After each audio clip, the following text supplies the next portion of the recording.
My way to wheelie practice. I looped the bike so hard, and you could hear the bike running, you know, as you know, it's the first of the snow, guys. It flurried last night. Figured I'd drop a quick video while I'm on my way to wheelie practice. I'm gonna head to the wheelie spot, but while we're doing that, I figured we'd cover my 3 biggest wheelie and how it happened, why it happened, and how to prevent it. If you're going to practice the wheelie, you will crash. It's a matter of when it happens, how it happens, and how you deal with it. All right? Most people either crash hard and go down, and pretty much that's it. They're done. Or you recoup from it and keep it grinding. Speed run.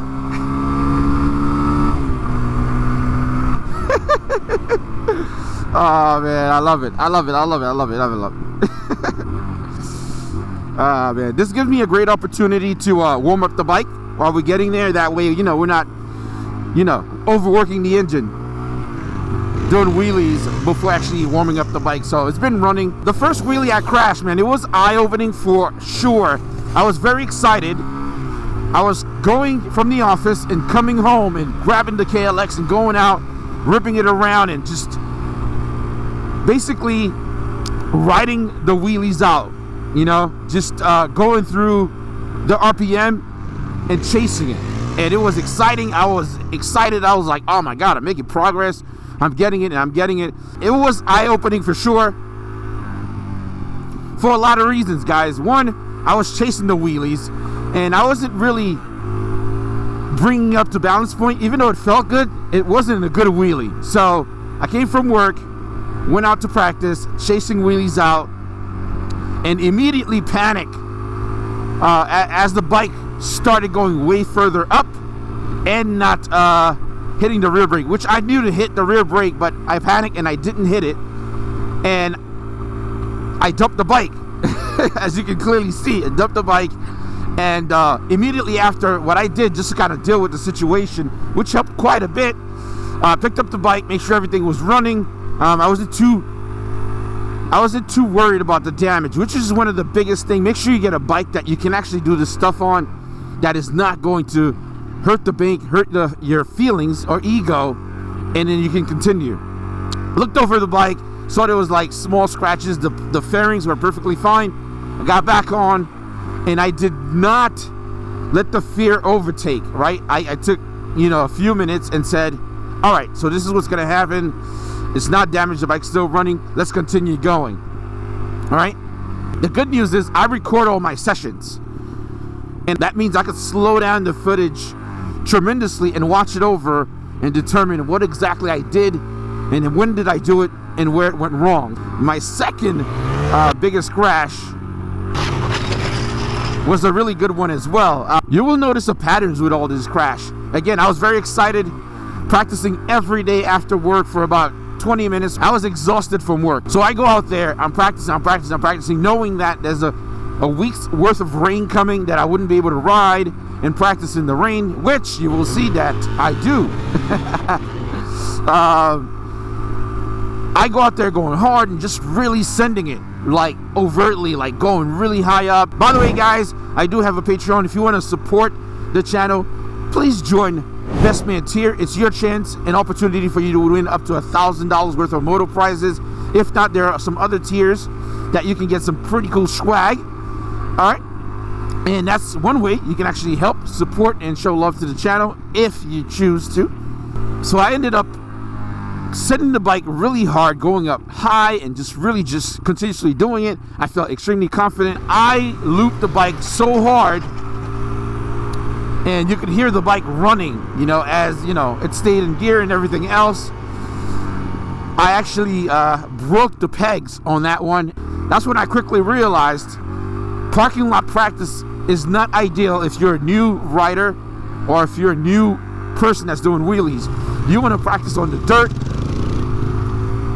for a worst case scenario. These guys are designed to take a beating But if you do it on the dirt and you dump the bike, you loop the bike, the chances of it causing damage, basically really big damage that's going to put you out the game for a little bit until you replace pegs or stuff like that, do it on the dirt. So I ended up breaking the pegs, which kind of really set me back on an emotional level. And again, every time you crash, you're going to have these emotional roller coasters. That's going to tone down your confidence, and then you got to bring it back up until you get very comfortable, right?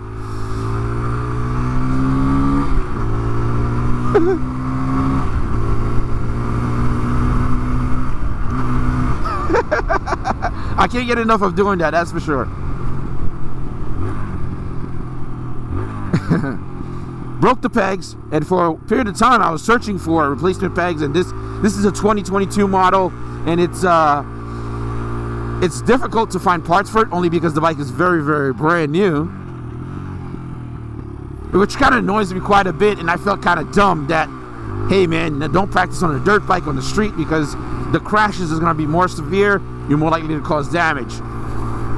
And again, the point here is rushing. You know, you're not going to get good overnight, you're not going to become a wheelie god overnight. So if it's going to rain, if it's going to snow, just do whatever you can and go home. That one kind of hurt the ego quite a bit, I'm just going to say it did. My last but final crash, that was the most severe crash, and it actually took me out the game for a second. I was not even recording, and I had such an amazing session, right? I'm clutching it up, I'm riding the wheelies pretty far out, and I rode pretty much all day, right? The entire time I was like, I think I'm done for the day, I'm just gonna head home. I'm like, one more. It was one of those things you want to roll a clutch up and it goes to balance point exact, right, without a miss, right? Like I was not missing that day at all.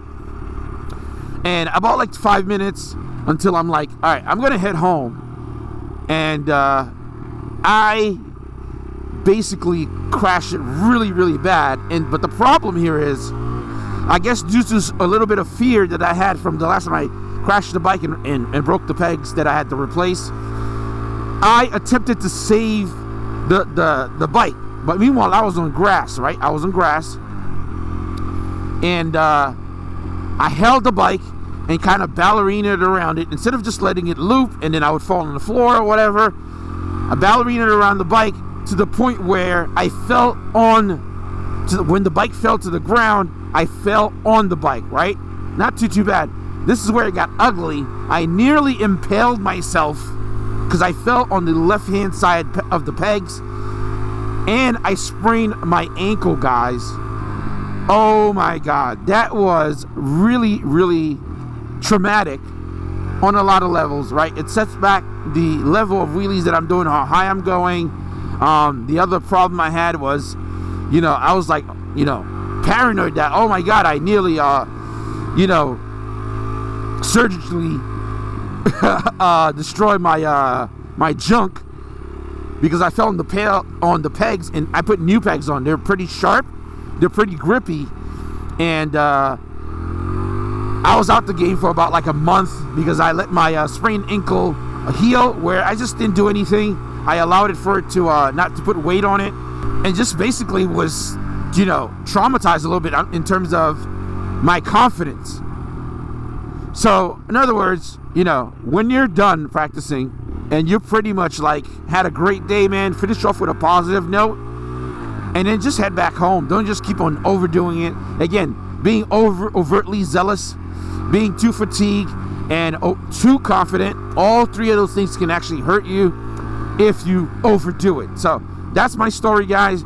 Hopefully you enjoy this video. I'll catch you guys in the next one.